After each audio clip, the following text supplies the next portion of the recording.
Yo, what's going on, guys? Mush back at it with another video, and it's that time again where we talk about games getting absolutely cooked. I mean, we did a video a while ago talking about Ready or Not. It did just enjoy its console release, and guess what, guys?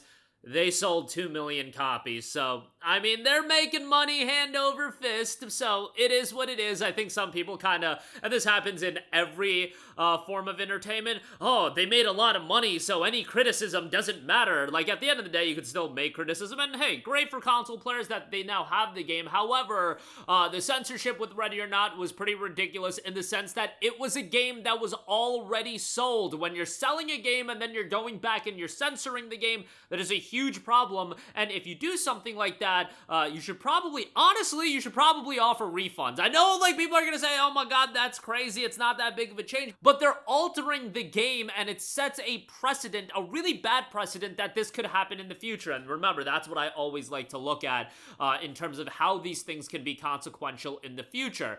Nevertheless, now it has seemingly been brought to my attention that Ready or Not is also downgrading the graphics on PC after the console release. This comes from a post on the PC gaming subreddit, and they link to a post on the official Ready or Not subreddit where the game has downgraded its visuals. We'll also talk about the Steam reviews. You know, those aren't looking too hot, brother.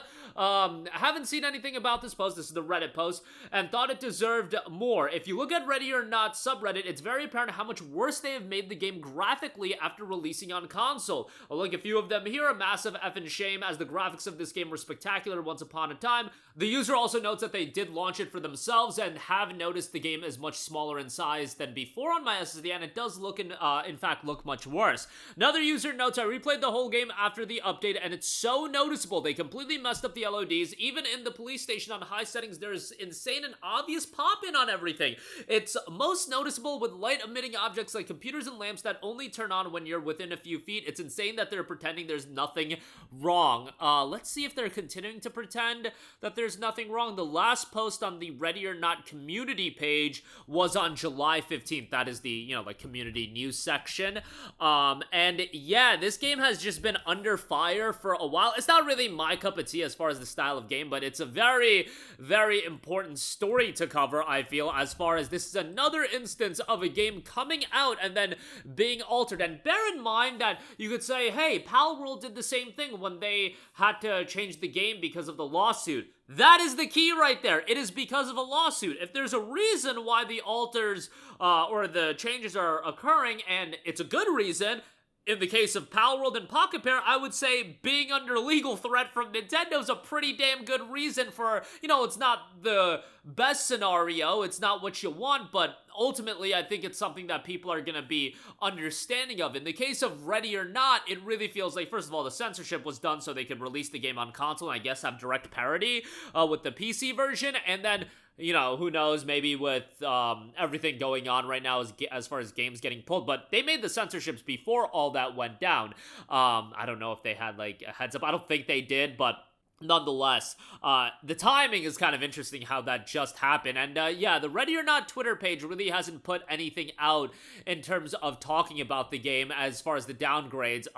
Their most recent tweet, as I'm recording this video, 18 minutes ago, 2 million plus console copies sold. So the game's been a colossal success. I'm not taking that away from the game, and, you know, their console release is proving to pay dividends in terms of how much money that they're making, but there are 31,000 recent reviews for Ready or Not. 26% of them are positive. That would put it in the mostly negative category.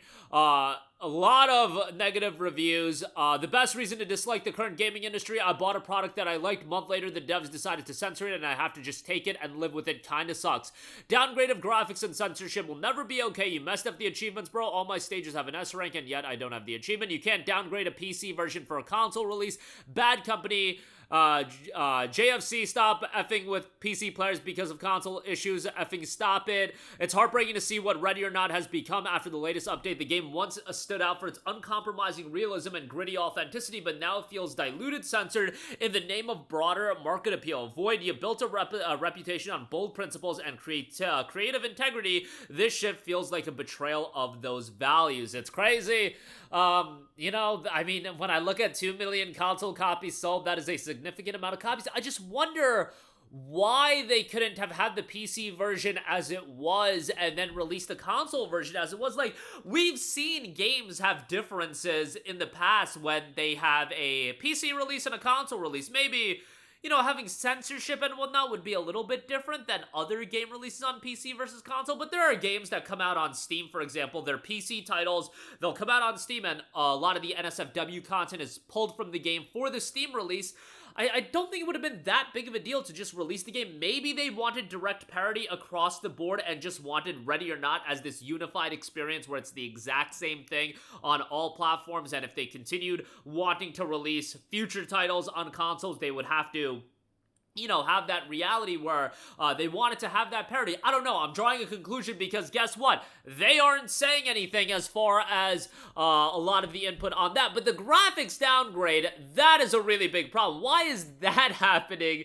And on top of that, another user said that the game used to be 92 gigabytes. Now it's 38 gigabytes.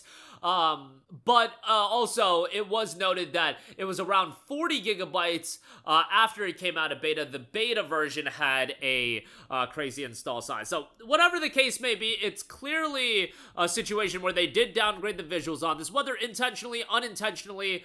The issue with all of this is the level of transparency that Void Interactive has been seemingly non-existent as far as why a lot of this is going on.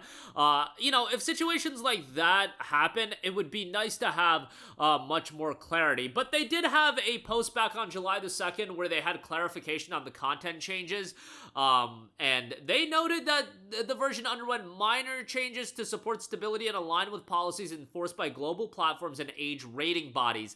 Honestly, it would have been really interesting to see what would have happened if everything that happened with Collective Shout went down and Ready or Not was still available as is. I feel like Ready or Not is a big enough game where those changes wouldn't have affected Ready or Not, but you know what would have happened? Like, this is a total what-if scenario. If the Collective Shout games getting censored, censorship, if that all happened and all those games got pulled, and then after that, Void Interactive announced the changes to Ready or Not and the game was getting changed, Collective Shout certainly would have been under fire for that, even though Void Interactive did it. You know what I'm saying? If the timing was a little bit different and this statement and the changes happened after the whole Collective Shout and Steam censorship saga went down, I feel like we would be talking about this completely differently, and the social media perception of this whole situation would be so much more different than it is right now. Right now, Void Interactive is just getting cooked. If the timing was a little bit different, I think Void Interactive would be chilling, and even if they were going to do it anyway, just timing would have worked out for them, where a lot of the social media fire would have went to Collective Shout instead of Void Interactive. So, yeah, just wanted to throw that out there as well, that I found that a little bit interesting. But that's going to do it for me. Again, Ready or Not, I feel like at the very least, Void Interactive needs to put out a statement on all of this, and right now, the transparency isn't really there outside of the fact that they sold 2 million copies, which is good for them. You know, that's a lot of copies to sell, especially all digital, so on and so forth. But, yeah, it would be nice to get an actual note for them. But that's going to do it for me. Your thoughts down below. As always, guys, thanks for watching, and I will catch you guys in the next one. Peace out. Hey, what's going on, guys? Mush here again. Hope you enjoyed the video. As you guys might know, YouTube's notification system is sometimes a little bit wonky, even if you're subscribed to the channel. Maybe you're not abundantly aware that I uploaded a video. To remedy that situation, make sure you hit the bell notification button. This way, whenever I upload a new video, and I try to upload as consistently as possible, you will be notified directly of the upload, and you can watch it as soon as it goes live. I would really appreciate if you guys hit that button so you can stay up to date with all of the content I'm posting. But as always, guys, thanks for watching, and I'll catch you guys in the next one. Peace out.